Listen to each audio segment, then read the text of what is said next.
Trump.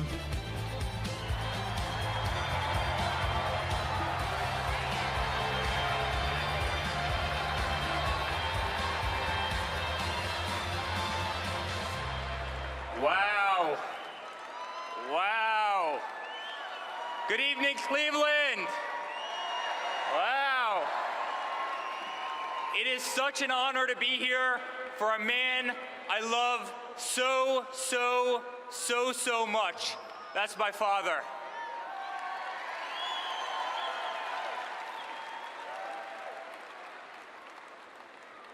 "13 months ago, my father sat my family down and told us the time had come. He could no longer sit idly by and watch our beloved country, the country that had given our family so much success, so much opportunity, crumble before our very eyes. He confirmed to us that he was prepared to announce his candidacy for President of the United States. He made sure to acknowledge that ours would not be an easy path, that we should prepare ourselves for what was to come, that we'd quickly learn who our true friends were. Without hesitation, we each committed our unwavering support. But this time, none of us could have predicted what lay ahead. The records he would break, the stadiums he would fill, the movement he would start. Today, my father stands before you with the most primary votes of any Republican candidate in the history of our nation.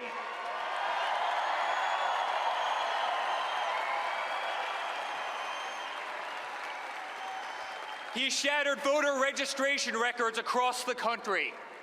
He has defied the predictions of every single political pundit and turned traditional debates into must-see TV. He has inspired multiple generations, including my own, like millennials like myself, who have so little faith in our politicians that they no longer even consider public service to be a noble career. A year ago, my father was a businessman, but like many Americans, he simply could no longer stand to see what was happening to our great country. He could no longer stand to see special interest dollars dictate an incompetent foreign policy that puts foreign countries before our very own. He could no longer tolerate an inept administration that considers giving $150 billion to Iran or releasing 5 radical Islamic terrorists a successful negotiation. He can no longer bear witness to our continued Second Amendment attacks.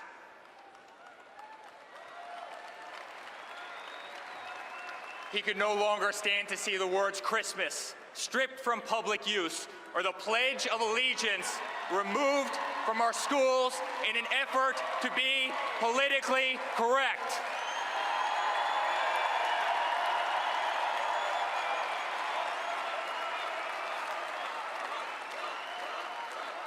So my father made the courageous decision to set aside a company to which he has dedicated his entire life, to set aside a global brand that he has made synonymous with success, with quality, with uncompromising, just the best. At a time when the people at the pinnacle of their career, like my father, would have held fast to a lifestyle that has truly become the epitome of the American dream, my father instead chose to give that dream back to the people it had eluded for so long.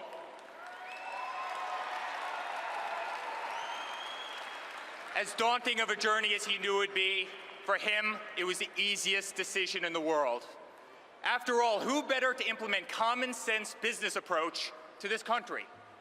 Who better to apply practical solutions to the impractical decision-making of an administration that has bred a $19 trillion debt, one which goes up by $32,000 a second and over $2 billion a day? Who better implement common sense tax reductions for one of the highest tax nations in the world, allowing our citizens a chance to keep more of what they earn as opposed to having it squandered away by our inefficient government? Who better negotiate the return of countless American manufacturers like Nabisco and Ford and Carrier and so many others back to the United States where they began than a man who has single-handedly employed tens and tens and tens of thousands of people around the country.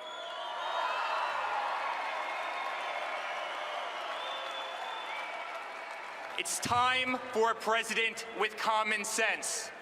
It's time for a president who understands the art of a deal and appreciates the value of a dollar, our tax dollars. It's time for the president who has always been the one to sign the front of a check, not the back.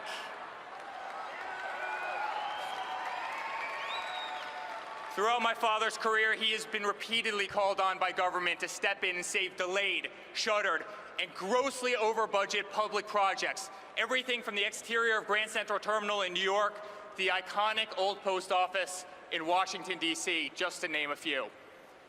Back in 1986, the city of New York tried to refurbish a simple ice skating rink in Central Park.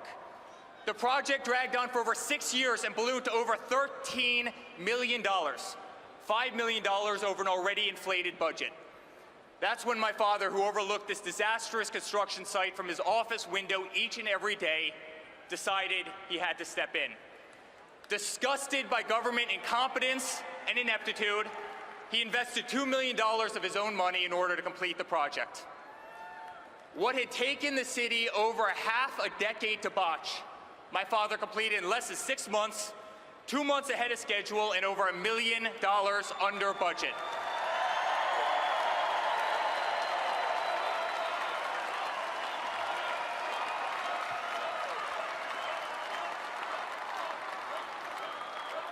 It's time for a president who can make America great again, ahead of budget and ahead of schedule too.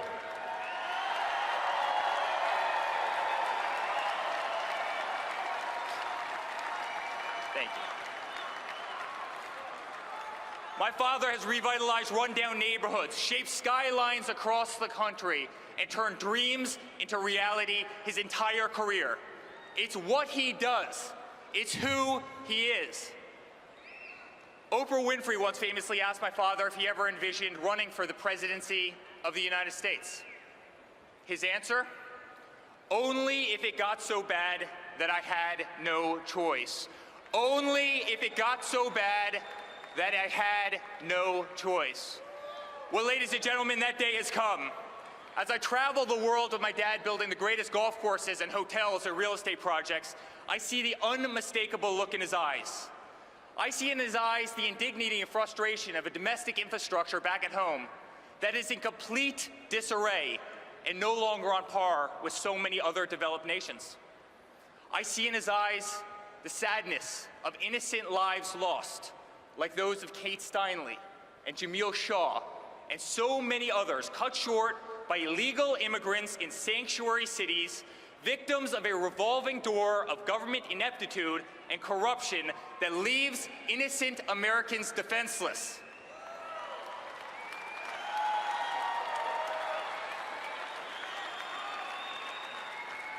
I see in his eyes the humiliation of an education system ranked 30th in the world. I see in his eyes the disgrace of nearly $400 billion trade imbalance with China, the $60 billion trade imbalance with Mexico, and the continued destabilization of the Middle East, which has cost our nation trillions and trillions of dollars and thousands of lives. But today I see in his eyes a man who truly loves his country, who is proud of his country, and who wants his country to be great again.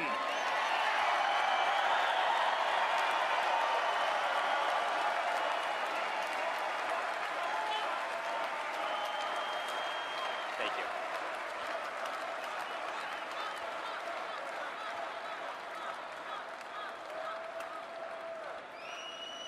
I want to thank my father over there for the life that he's provided me, for the life that he's provided my family, and the life that he's provided all of our employees around the world. I want to thank my father for the life that he's enabled me to provide to my future children as my beautiful wife Laura and I start thinking about that amazing chapter of our lives. To that end, I often think about the legacy I wish to leave my children. And to me, there are few things that I hold closer to my heart than charity. For me, it's the essence of who we are as human beings. It's the barometer by which we would be measured for our time here on earth. As Martin Luther King Jr. once said, life's most persistent and urgent question is, what are you doing for others? When I was 22 years old, I founded the Eric Trump Foundation to benefit St. Jude's Children's Research Hospital, an incredible, incredible organization.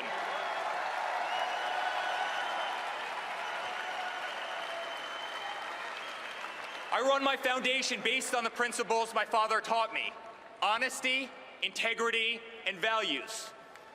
I expect other charities to be run by the same moral code, not serve as conduit for personal enrichment, not become a beacon of corruption and scandal.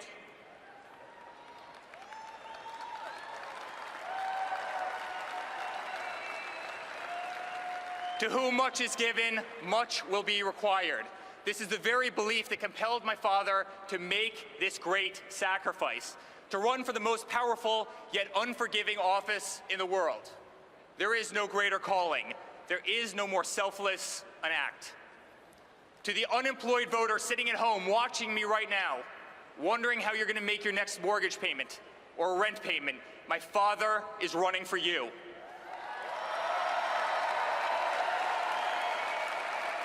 To the veteran tuning into this speech from his or her hospital, who has been ignored and disrespected by an ungrateful system for far too long, my father is running for you.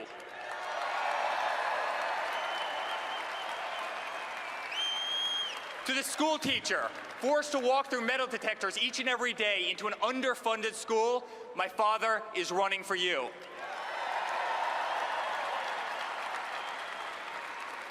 To the laborer watching me right now, forced out of a job by undocumented workers, illegal immigrants, my father is running for you.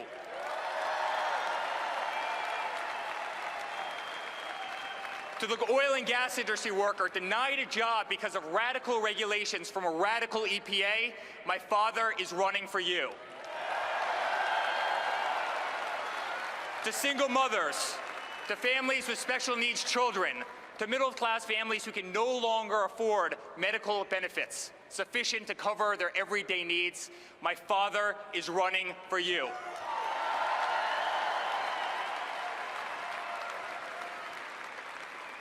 This November, I ask you to be true to yourself and vote for the candidate who you know is running for the right reasons. Vote for the candidate who has never been a politician. Vote for the candidate who has never received a paycheck from our government.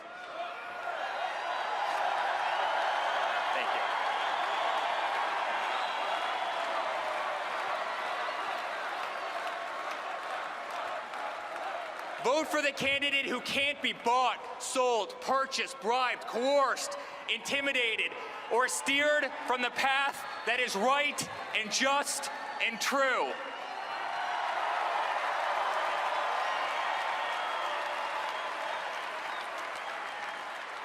And quite frankly, friends, vote for the one candidate who does not need this job.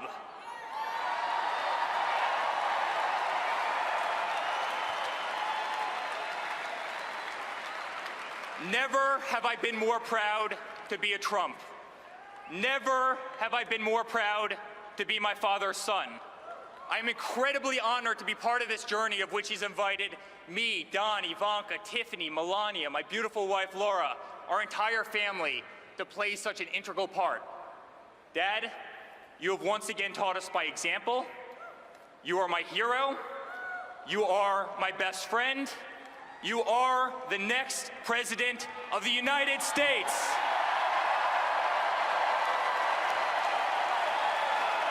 God bless America.